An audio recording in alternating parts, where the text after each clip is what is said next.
नमस्कार मित्रों, Gujarat knowledge channel में तमारुं स्वागत है। आज आपणे रेलवे भर्ती बोर्ड आरआरबी ग्रुप डी ની પરીક્ષાની જે આન્સર કી આવી છે તે આપણે કેવી રીતે ડાઉનલોડ કરશો અને કેવી રીતે જોશો એના વિશે આપણે જાણીશું। એના સિવાય રેલવે ભર્તી બોર્ડ દ્વારા જે મેરિટ બહાર પાડ્યું છે એટલે કે મેરિટ એટલે કે આપણે જે આન્સર કી પ્રમાણે જેટલા ગુણ આવ્યા છે એના આધારે આપણે કટ ઓફ જોશો, જે જનરલ, ઓબીસી અને એસટી અને એસસી માટે કેટલું રહેશે અને તમારી ફિઝિકલ પરીક્ષાની તૈયારી કરવા માટે तैयार रहવું પડે કે ના રહેવું પડે એના માટે આપણે ફૂલ વિસ્તારથી જોશો મિત્રો। તો વિડીયો ધ્યાનથી જોજો અને પૂરો જોજો।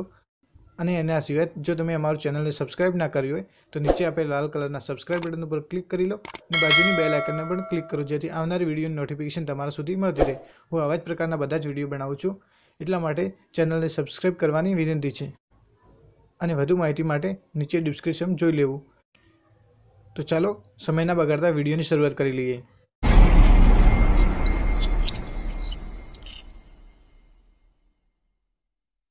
હું ડિસ્ક્રિપ્શનમાં લિંક આપી દઉં છું, તેના પર ક્લિક કરશો તો તમે રેલવે ભરતી બોર્ડની ઓફિશિયલ વેબસાઇટ પર આવી જશો।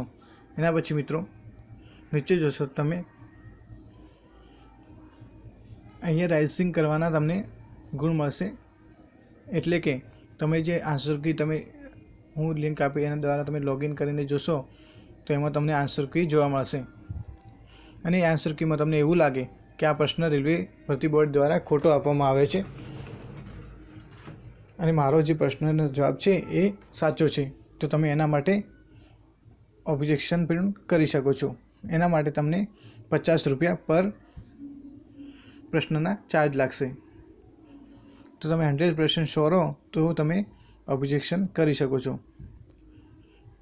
અને એના માટે તમને એ 14/1/2019 ના રોજ ચાલુ થશે 5 વાગે સાંજના અને 19 તારીખે 12 વાગે પૂરું થઈ જશે મિત્રો। તો આપણે હવે લોગિન કરીને જોઈ લઈએ।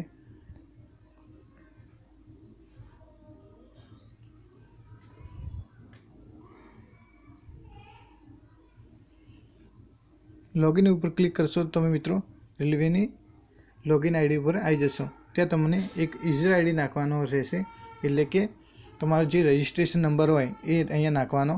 એના પછી યુઝર પાસવર્ડ એટલે કે તમારે યુઝર પાસવર્ડ નાખવાનો, એટલે કે ડેટ ઓફ બર્થ। તો ફટાફટ હું date of birth user ID નાખી દઉં છું મિત્રો।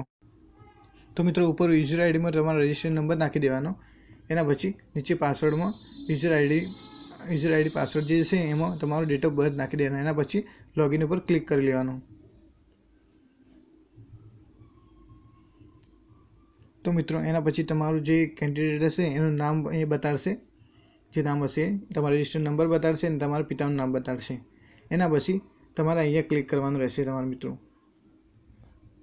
અહીંયા ક્લિક કરી નાખવાનું કેન્ડિડેટ રિસ્પોન્સ। એના પછી two download your question paper response sheet for the RRB group D level 1, તો ક્લિક હિયર એના પર ક્લિક કરી લો।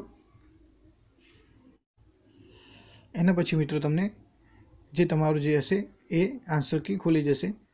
પાર્ટિસિપેન્ટ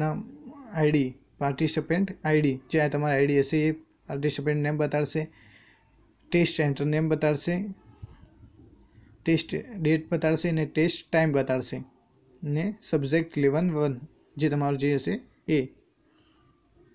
તો નીચે જોશો તમારે જે આન્સર શીટ હતી એ આખી તમને જોવા મળશે।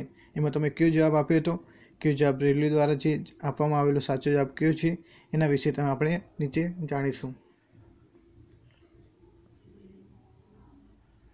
તો મિત્રો આ પ્રશ્ન છે એનો જવાબ છે 2 નંબરનો। તો જે આપણો જે સાચો જવાબ હોય છે આપણે જે ટિક કર્યો છે અહીંયા બતાડશે। ચૂઝ ઓપ્શન લખેલું છે એમાં આપણો આન્સર લખેલો હશે અને આ અહીંયા બાજુમાં જે આપેલું છે અહીંયા આપેલું છે મિત્રો એ રેલવે દ્વારા આપેલો જવાબ છે અને અહીંયા ચૂઝ ઓપ્શન છે એ આપણે જે ચૂઝ કર્યો હતો ઓપ્શન એ આપેલો છે। તો આમાં રેલવે દ્વારા આપેલો જવાબ છે 2 નંબરનો સાચો જવાબ છે અને અહીંયા પણ આપણે પણ 2 નંબર કર્યો છે, તો આ આન્સર રાઈટ છે। એવી રીતે જો રોંગ આન્સર હશે તો કેવી રીતે તમને ખબર પડશે? તો નીચે હું એ બીજા પ્રશ્ન જોઈ લઈએ।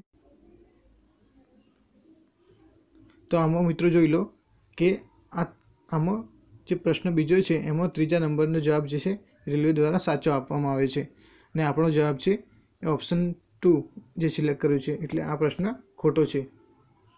એના માટે તમે જે પ્રશ્ન તમને લાગે કે રેલવે દ્વારા જે પ્રશ્ન ખોટો આપેલો છે અને મારો પ્રશ્નનો જવાબ સાચો છે, તો તમે ઓબ્જેક્શન કરી શકો.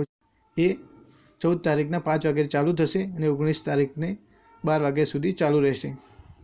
એની ફીસ છે ₹50. એના પછી જોશો મિત્રો કટ ઓફ પ્રમાણે મેરિટ કેટલું રહેશે, અને આ આન્સર કી પ્રમાણે તમે તમારા માર્ક્સ પણ ગણી લો. તો મિત્રો વિડીયોને લાઈક તો જરૂર આપી દેજો એક. અને હવે જોશો કટ ઓફ.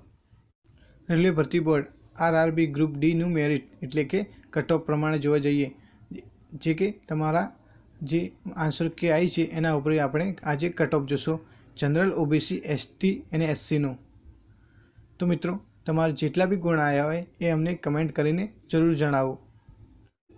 આમાં એવી રીતે છે કે રેલવે દ્વારા નોર્મલાઇઝેશન કરવામાં આવશે, એટલે કે તમારે 40 ગુણ આવ્યા હોય તો રેલવે દ્વારા એ વધારીને 10 થી 15 ગુણ વધારવામાં આવશે.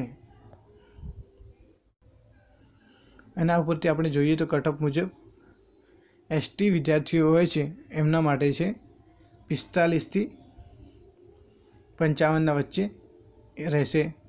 એના પછી SC વિદ્યાર્થીઓ માટે 50 થી 58 વચ્ચે રહેશે. એના પછી OBC વિદ્યાર્થીઓ માટે 55 થી 65 વચ્ચે રહેશે. એના પછી જનરલ માટે રહેશે 64 થી માંડીને 72 સુધી, એટલે કે 72 સુધી રહેશે. એના સિવાય તમારા આન્સર કી જોયું હશે તમે કે કેટલાક પ્રશ્નો તમારા આન્સર કીમાંથી હટાવી દેવામાં આવે છે. તો રેલવે દ્વારા જે બી મેરિટ તમારે ગણાશે, જેટલા ક્વેશ્ચન હશે એના પર તમારે પર્સેન્ટેજ કાઢવામાં આવશે મિત્રો. એટલે કે જે વિદ્યાર્થીને 95 માર્ક્સ આવ્યા હોય, એટલે કે 5 રેલવે દ્વારા હટાવી દેવામાં આવે છે ક્વેશ્ચન, તો એને 95 ઉપર ગણવામાં આવશે. એમને 5 માર્ક્સ કોઈ બોનસ તરીકે આપવામાં નહીં આવે, એમને 95 ઉપર જ ગણવામાં આવશે. અને મિત્રો વિડીયો સારો લાગ્યો હોય તો એક લાઇક જરૂર આપજો, અને ચેનલને સબસ્ક્રાઇબ કરવાનું બાકી હોય તો નીચે આપેલી લાલ કલરની સબસ્ક્રાઇબ બટન પર ક્લિક કરો અને બાજુની બેલ આઇકન પર ક્લિક કરો, જેથી આવનાર વિડીયોની નોટિફિકેશન તમારા સુધી મળતી રહે. અને બીજા સાથે શેર તો જરૂર કરજો મિત્રો. તો હવે મળીશું આવનાર વિડીયોમાં. ત્યાર સુધી પરીક્ષાની તૈયારી કરતા રહો.